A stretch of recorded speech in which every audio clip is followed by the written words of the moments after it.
بہت سی اور بھی صورتیں ہیں، لیکن جس بندے کو بہت زیادہ ڈپریشن ہو، نیند نہیں آ رہی، وہ سورت اما یتساءلون، سورت نبا 30واں پارہ جہاں سے شروع ہوتا ہے، اس کو بار بار پڑھے، یقینی طور پہ اس کو نیند آ جائے گی۔ باقی صورتوں کے حوالے سے گزشتہ درس میں آپ کے سامنے رکھا تھا، لیکن چند آیات ہیں اسی قرآن پاک کی، ان کو بیان کر کے اپنی بات کو آگے بڑھائیں گے۔ کچھ لوگ پوچھتے ہیں کہ بے اولادی کا جو مرض ہے، ہم اس کا شکار ہیں، بانچ ہے بیوی، خود بوڑھے ہو گئے ہیں، مثال دے رہا ہوں، یا بیماری کا شکار ہیں، یا ڈاکٹر نے کہا سپرم کاؤنٹ کافی نہیں ہے، اولاد نہیں ہوتی وغیرہ، تو اس کے لیے ایک بہت مجرب وظیفہ ہے، ربی لا تذرنی فردا وانت خیر الوارثین، ربی لا تذرنی فردا وانت خیر الوارثین، یہ 313 مرتبہ 40 دن ہر نماز کے بعد پڑھ کے تجربہ کر لیجئے۔ اسی مرکز کے اندر اللہ کے فضل و کرم سے متعدد ایسے لوگ موجود ہیں کہ جن کے گھر اولاد نرینہ بیٹا نہیں تھا، تو انہوں نے یہ وظیفے کیے ہیں، اللہ کے فضل و کرم سے آج اللہ تعالیٰ نے ان کی گودوں کو ہرا کر دیا ہے۔ اور یہ ضمنی طور پہ بات آئی، آپ سب ساتھیوں سے گزارش ہے، آپ نے آمین کہنا ہے۔ ہماری جو پرنسپل ہیں، ٹیچر ہیں خواتین کی، باجی اقصیٰ، آپ سب دعا کریں اللہ تعالیٰ ان کو بھی اولاد صالحہ نرینہ نصیب کرے، اللہ تعالیٰ ان کو اولاد صالحہ نرینہ نصیب کرے، اللہ تعالیٰ ان کو اولاد صالحہ نرینہ نصیب کرے۔ جو بندہ یہ وظیفہ پڑھتا ہے، اللہ رب العزت ان کو اولاد صالحہ نرینہ ضرور نصیب کرتے ہیں۔ ہاں، اس کے ساتھ 10 تسبیحات استغفر اللہ کی بھی پڑھنی چاہیے، کیونکہ استغفار کی جو فضائل ہیں انشاءاللہ صبح جمعے میں اس استغفار کے حوالے سے مفصل گفتگو ہوگی۔ آگے بڑھیے، جو بندہ شادی بیاہ اور اس معاملات کا شکار ہے اور یہ بات سمجھتا ہے کہ ہمارے بچوں کے اچھے رشتے نہیں آ رہے یا شادی نہیں ہو رہی، ان کو چاہیے کہ سورت قصص آیت نمبر 24 کی کثرت سے تلاوت کرے۔ اور کثرت سے تلاوت کرنے کی مراد یہ ہے کہ کم از کم 313 باری پڑھ لیا کرے، ربی انی لما انزلت الی من خیر فقیر، ربی انی لما انزلت الی من خیر فقیر۔ اور جو بندہ دل کے اور سینے کے یا اس کے اندر کانفیڈنس کی کمی ہے، یا کلام گفتگو کرتا ہے کپ کپاتا ہے، یا کسی کے سامنے جانے سے ہچکچاتا ہے، یا یہ مرض بھی آج کل کے بچوں میں عام ہے۔ اکثر بچے تو بڑے بلنٹ ہوتے ہیں اور سامنے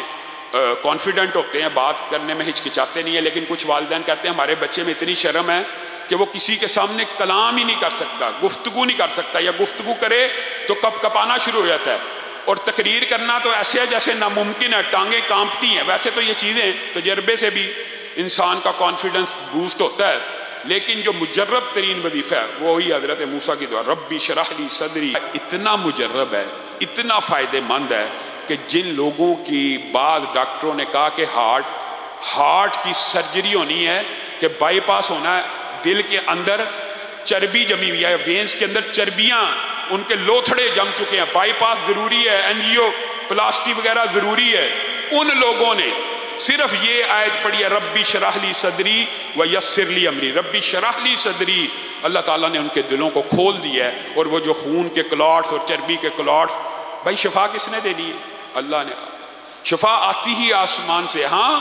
یہ جو دنیا کا علاج کروانا ہے یہ بھی سنت ہے، یہ بھی باعث اجر و ثواب بن جاتا ہے، کیونکہ رسول اللہ کی اجازت موجود ہے، لیکن آپ قرآن پاک سے بھی شفا حاصل کرنے کی کوشش کریں، ان آیات کو اپنی زندگی کا حصہ بنائیں، تو اللہ کے فضل و کرم سے آپ دیکھیں گے کہ ان کے نتائج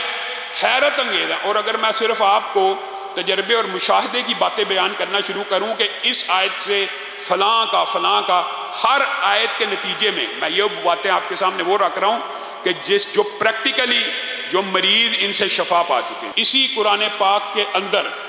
مسبحات کا بیان ہے کہ رسول اللہ صلی اللہ علیہ وسلم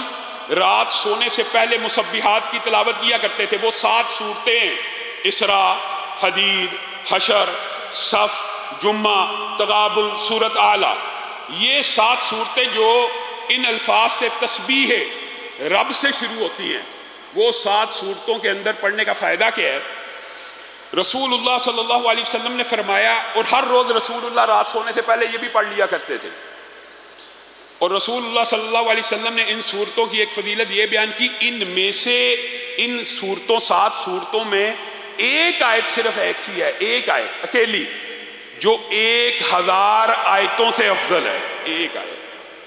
صرف ایک آیت. تو یہ 7 صورتیں اگر آپ پڑھیں گے تو یقینی طور پہ آپ وہ آیت بھی پالیں گے. تو اگر ایک آیت کو پالیں گے، ان 7 صورتوں کے پڑھنے کا الگ اجر و ثواب، اس ایک آیت کو پڑھنے کا 1000 آیتوں کا الگ اجر و ثواب آپ کے نامہ اعمال میں لکھ دیا جائے گا. اس کو بھی اپنائیے، اس کو بھی یاد کیجئے. سورۃ اسراء، سورۃ حدید، سورۃ حشر، سورۃ صف، سورۃ جمعہ، سورۃ تغابن اور سورۃ اعلیٰ. اور یہ پڑھنا اگر آپ پڑھنا شروع کریں تو جب پریکٹس ہو جاتی ہے 20-25 منٹ میں آپ یہ پڑھ سکتے ہیں، اور یہ کوئی زیادہ ٹائم نہیں لگتا.